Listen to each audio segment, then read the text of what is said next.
Assalamualaikum warahmatullahi wabarakatuh. Saya Yudi Pramuko, tukang donat dari Parung, YouTuber tertua di semesta.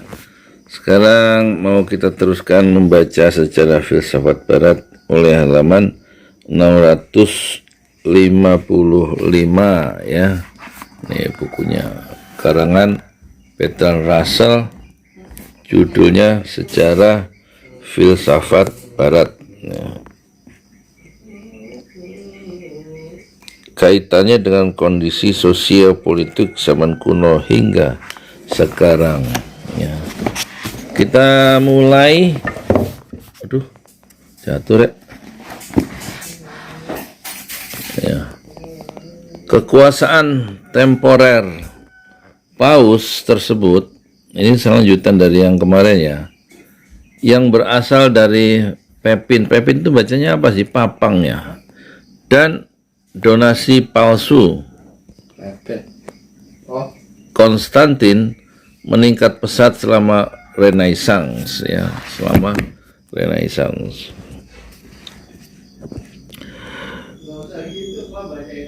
Namun cara yang dipakai oleh para paus hingga akhir menggerogoti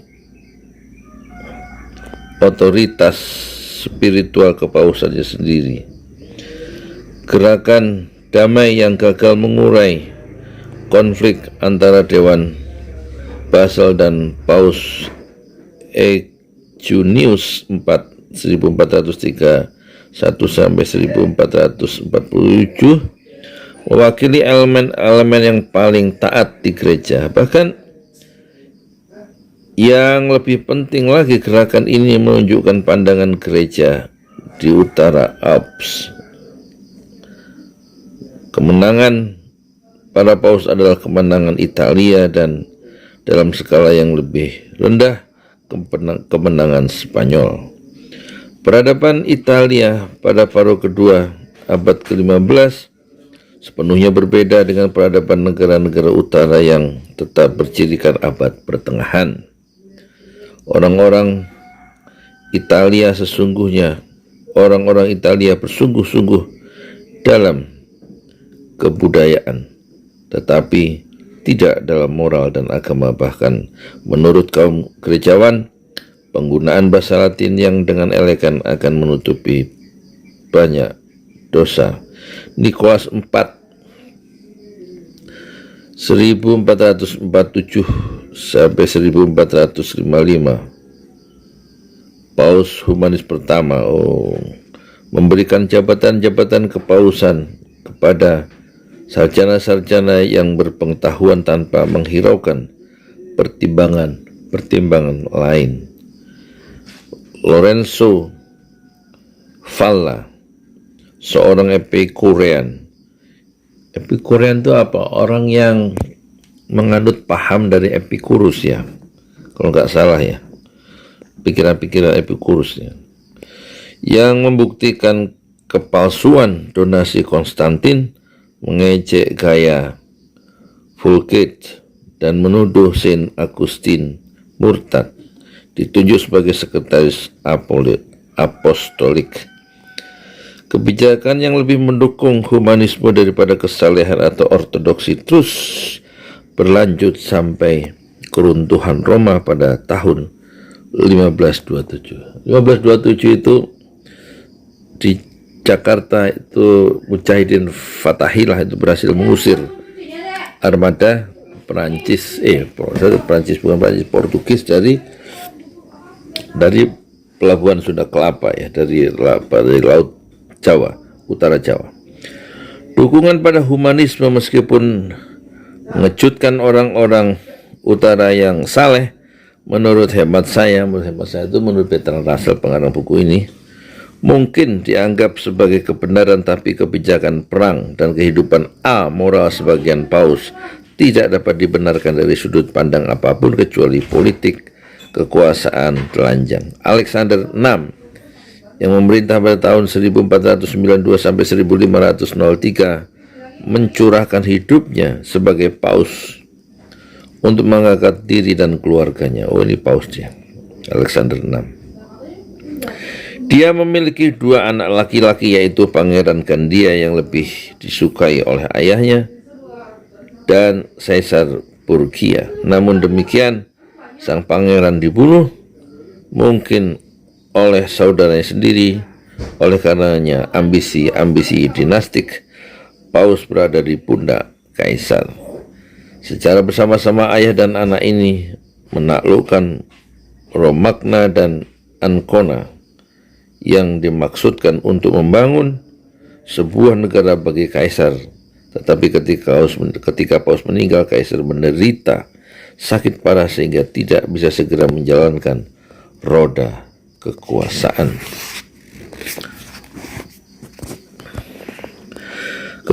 Konsekuensinya, kekuasaan negara-negara taklukan mereka kembali ke pangkuan keturunan Saint Peter.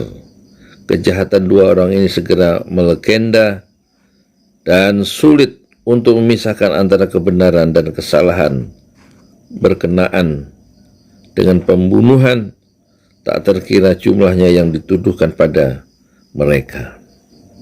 Akan tetapi tidak diragukan lagi bahwa mereka membawakan seni berkhianat dalam tanda petik yang lebih canggih daripada apa yang mereka lakukan sebelumnya. Julius II 1503 sampai 1513 yang menggantikan Alexander VI tidak menonjol kesalehannya, tetapi tidak begitu banyak memberi peluang timbulnya skandal dibandingkan pendahulunya. Dia terus memperbesar wewenang Paus. Sebagai seorang tentara, dia memiliki kelebihan, tetapi tidak sebagai pimpinan gereja Kristen. Reformasi yang dimulai oleh penerusnya Leo X 1513 sampai 1521 merupakan akibat wajar dari kebijakan pagan paus-paus Renaissance.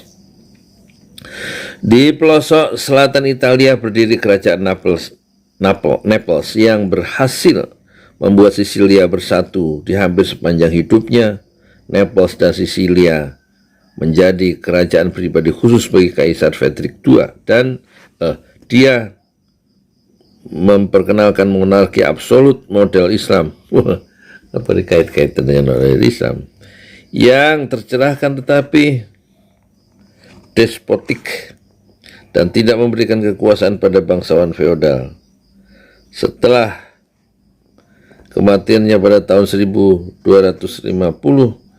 terbalik kali, 1520 kali, Naples dan Sisilia jatuh ke tangan anak kandung Kaisar Frederick II, Manfred, yang mewarisi sikap kepala batu dari ayahnya untuk memusuhi gereja, dan pada tahun 1266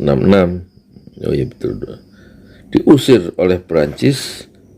Orang-orang Prancis menjadikan diri mereka tidak populer dan dibunuh secara massal dalam Sicilian Fairs tahun 1282. Setelah peristiwa ini, kerajaan beralih ke tangan Peter III dari Aragon dan pewaris-pewarisnya. Sesudah mengalami berbagai kesulitan yang mengarah pada pemisahan Naples dan Sisilia, untuk sementara waktu keduanya bersatu kembali pada tahun 1443 di bawah pemimpinan Alfonso sang pemurah hati, seorang yang terkenal melindungi kesusastraan. Sejak tahun 1459 tiga raja Prancis berusaha menaklukkan Naples, tapi pada akhirnya kerajaan ini ditaklukkan oleh Ferdinand dari Aragon 1502, Charles VIII, Louis XII, dan Francis I sebagai raja-raja Prancis. Semuanya mengklaim kekuasaannya, namun tidak begitu bagus dalam bidang hukum. Di Milan dan Naples, semuanya menginvasi Italia dengan menuai keberhasilan untuk sementara waktu, tetapi akhirnya semua raja Prancis tersebut Semua raja Prancis tersebut dikalahkan oleh orang-orang Spanyol. Kemenangan Spanyol dan kontrareformasi mengakhiri Renaissance Italia. Paus Clement VII yang menjadi penghalang kontra reformasi, seorang Medici, teman Raja Prancis Charles V pada tahun 1527, terpaksa melepaskan Roma ke tangan tentara Protestan yang kuat. Sementara ini Paus menjadi religius dan Renaissance Italia berakhir. Permainan politik kekuasaan di Italia luar biasa kompleks. Pangeran kecil, tiran-tiran yang kebanyakan mengukuhkan kekuasaan dirinya secara sepihak, kadang beraliansi dengan sang negara bagian besar, kadang dengan lainnya. Jika mereka bermain kekuasaan secara bodoh, mereka akan dibasmi. Menarik ya Renaissance Italia ini ya. Kemudian saya teruskan ya, membaca buku tentang sejarah filsafat barat ya.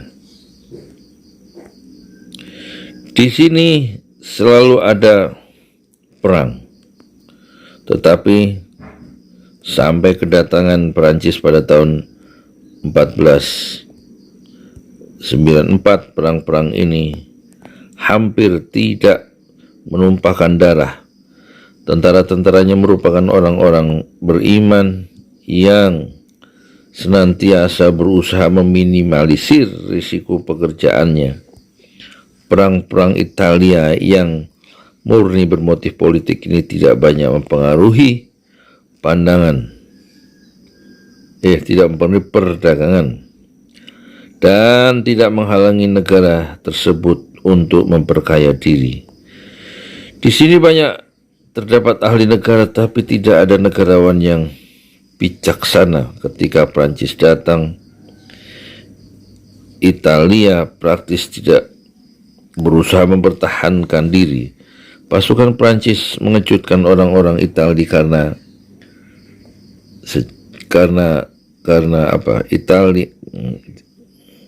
karena benar-benar membunuh musuh-musuhnya dalam peperangan.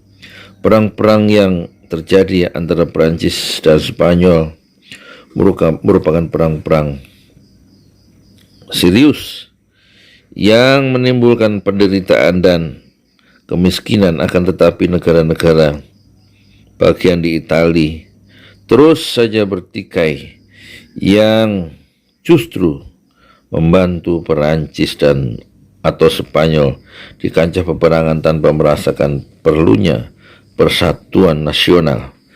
Pada akhirnya semuanya hancur berkeping-keping. Tidak bisa dipungkiri bahwa Italia telah kehilangan nilai pentingnya yang telah berhasil menemukan Amerika dan rute ke timur, tetapi kolapsnya Italia ya tidak menjadi malapetaka besar dan destruktif bagi peradaban Italia yang adiluhung. Renaissance bukanlah sebuah periode prestasi besar dalam filsafat, tetapi telah melakukan sesuatu yang pasti sebagai permulaan penting bagi kebesaran abad ke-17. Pertama-tama, Renaissance Italia meruntuhkan sistem skolastik yang rigid. Renaissance Italia meruntuhkan sistem skolastik yang rigid sebagai baju pengekang intelektual. Renaissance telah membangkitkan kembali pemikiran Plato, dan dengan cara demikian